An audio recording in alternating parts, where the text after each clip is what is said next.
یو مولوي صاحب وایي چې لمونځ ختم سو تقریر ختم سو کاسې وخوړه سوې یو مجاهد په اوږه لاس راکښېښوی وایي راځه چې ولاړ سو د شهیدانو مزارو ته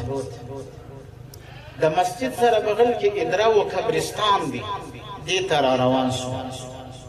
چې را روان سو دا ماشومان مو هم خوږې ټولې کړي دي یو درې نجونې د اپا سره ځغلي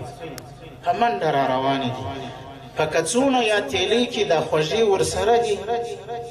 میوه ورسره ده دا یوه نجلۍ لږ رامخکې سوه رامنډه یې کړه د یو شهید د قبر سر ته ودرېده دا خوږې یې په موټانو باندې راکښوې پر دې قبر باندې یې پاشلې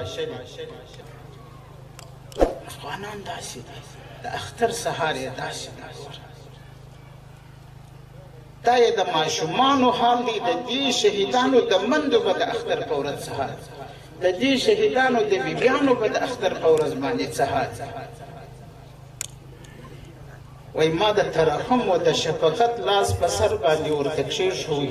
وای ما ورته وویل خورکۍ ستاسو په کور کې جامې وې په اختر کې وای زما پلار جان نه و جامې به چا راویې بوله مشوره و فکر و رایې جنې واخله وشاورهم فی الامر